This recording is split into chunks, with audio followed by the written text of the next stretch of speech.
Welcome back, gamers, to a game that you probably have never even heard of, if I'm being 100% honest here. This is called Forward to the Sky, which is... I mean, just look at that picture. It's what you think it is, kind of. It's basically a collectathon action adventure-y thing. But like the first level of one of those, by which I mean it has about enough content to fill a level of a collectathon, and I don't know why this was in my Steam library. I don't remember buying it, but I'm like, hey, what's a really, like, short game that I could play? And I found this one. So you don't take any penalties for falling off the stage. You just kind of get put back. It's very nice. I thought I could make that jump. I'm not used to these controls. How am I supposed to know? So we got these skeleton dudes here. They've got crystals in them. Tougher skeleton dudes show up later. So I say skeleton weird. Skeleton? Yeah. It is what it is. And we are Loli Princess Knight. And we've got to get all of the crystals in order to find the witch and defeat and or save her. And we get to play pretty linear, not 100% linear, but pretty linear paths in order to get there. And there are 6 levels, I believe, if I'm remembering correctly. And we're going to play through all of them. It's going to take like an hour and a half total. Along the way, there are some puzzles, like this really hard puzzle, which involves switches. There are actually a couple that get more complicated, and some of the crystals are pretty well hidden, at least as far as I'm concerned. I didn't actually get all of them. I got most of them, but not quite all of them. I went back after and got the rest and thought about recording that, but then I thought, that's enough of this game. Nobody has heard of this game. Nobody cares. Why would I play more of it? So I didn't. At least I didn't record it. But I think I missed 3 statues that you have to break to get crystals, so like 75 crystals total out of 600. Not the best, but not the worst. Just basically just okay.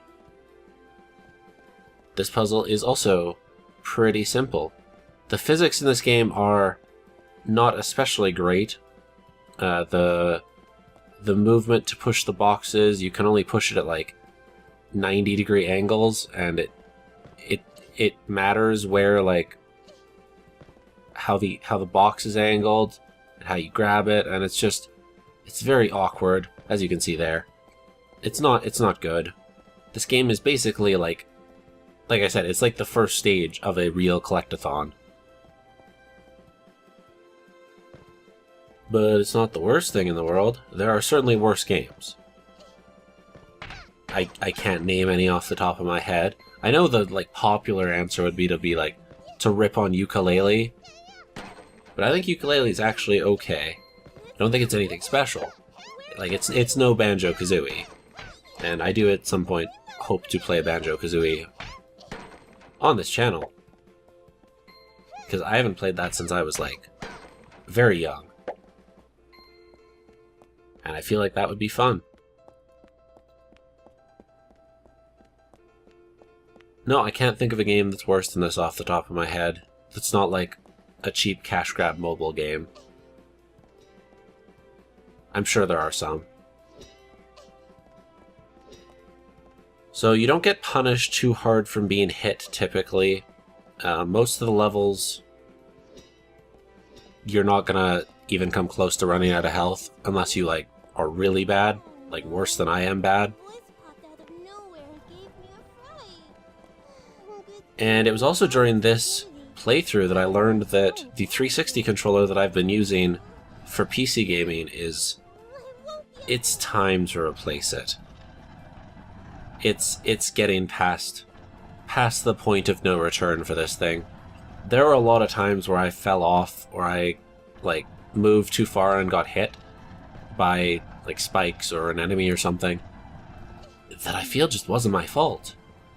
And it was because my controller has gotten to the point where if I can't dead zone within the game, and, like, even then, the dead zone is...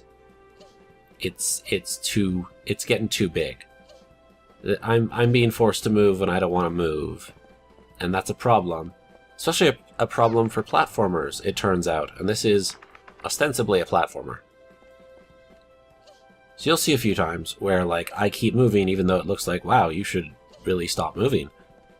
And that is because of my controller. So I figured out a way to plug in my PS4 controller. Also, that is a big skeleton dude. He takes a lot of whacks. I finally figured out how to plug in my PS4 controller as opposed to the 360 controller I have been using since the 360 was out, so that thing's over a decade old at this point.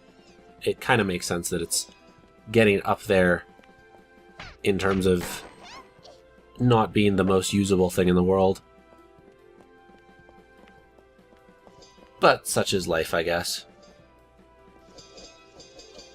It functioned, I guess, is the best way to put it. It did not... I mean, it caused me to fall off sometimes, but this is a game that it doesn't really matter if you fall off. Unlike most platformers, actually.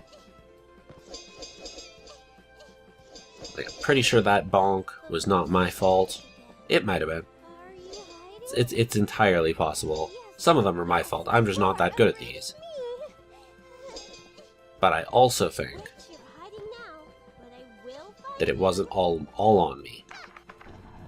So this is gonna be a fun little playthrough. It's gonna last 6 episodes probably if it's 6 levels. I haven't quite broken them all up yet. I've finished it. I just haven't decided if any of the levels individually are long enough to make into 2 episodes. Probably not. They're pretty short. And it's mostly just bad gameplay. If they were. Like, I think if you were to know what you were doing in each one and know the solutions to the puzzles, you'd probably get it done in like 10 minutes max per chapter. I feel like that's about right. We got 100. We're getting the goal of the game in each level, except for the final level, is to get to the air balloon. If you get 100 crystals, you get all of the story stuff. If you don't get 100 crystals, they leave some of the story out. So you actually, if you care about the story, want to collect all the crystals. If you don't care about the story, it doesn't really matter. And that's it. That's episode 1.